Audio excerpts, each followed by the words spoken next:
Did we just hit 2K subscribers? Yup. Did we just become best friends? Yup.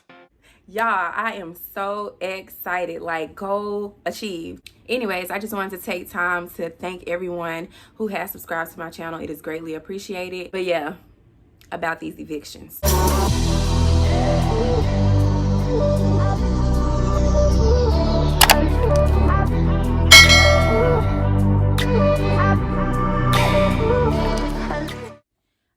So I got my notes ready.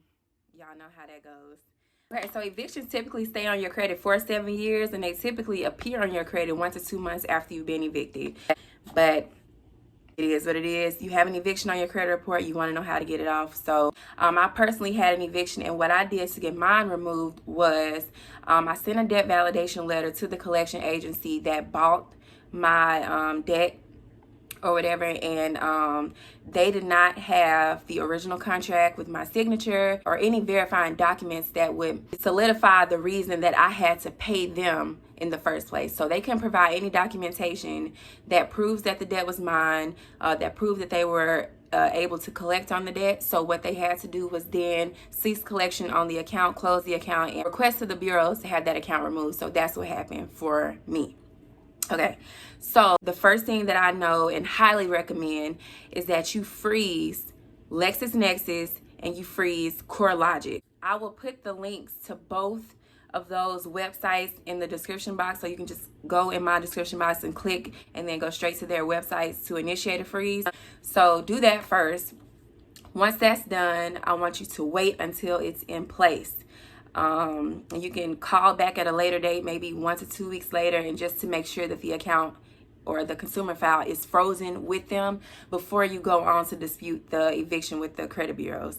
So once you've done that, contact the credit bureaus. So if it's reported on all 3 bureaus, contact all 3 bureaus separately. By contacting them, I mean start a dispute. You know, basically trying to see how they verified the eviction, what documents do you have that verifies that this eviction is mine. I need to see what you have because you have this on my credit report. The thing is, now that your CoreLogic is frozen, now that LexisNexis is frozen, those are the companies that typically report your evictions in the first place.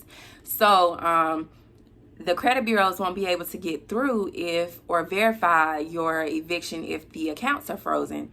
So that's why I say make sure that they're frozen first. When they cannot furnish them, what cannot be validated or verified cannot stay on your credit report. So you know what has to come off? That eviction. So the next thing you could do is you could go directly to the collection agency. What you would do is send them a debt validation letter.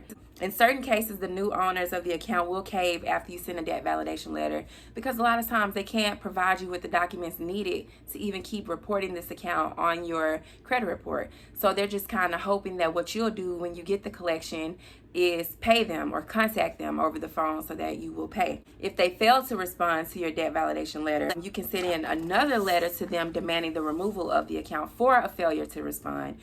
If you join my Facebook group, I have a failure to respond letter in the file section that you can use if this has happened to you. Last thing you could do is settle the account in exchange for deletion. Just send them a pay to delete letter, assuming that you've sent them a debt validation letter and they provided the original documents or maybe a document from the original owner or the apartment complex basically saying that the debt was sold to this collection agency. You do have to communicate with them now. They're the new owners of the account. We don't want to make any arrangements with you. Things like that. Or if you've received a court-ordered document, then it's best that you go ahead and negotiate a settlement, get that eviction removed, but do not send them any payment until you get something in writing that says that after payment that they will delete the eviction from your credit report. Other than that, they're not getting nothing. And that, my friends, is how you get evictions removed. If you guys are interested in starting your own credit repair business, please sound off in the comments below and I will gladly upload a video of the steps that I took to start my business. But if you have questions, definitely leave a comment below. Subscribe to my channel if you haven't already. Go join the Facebook group. Again, everything will always be in the description box. Yeah, guys, y'all have a great weekend. Peace.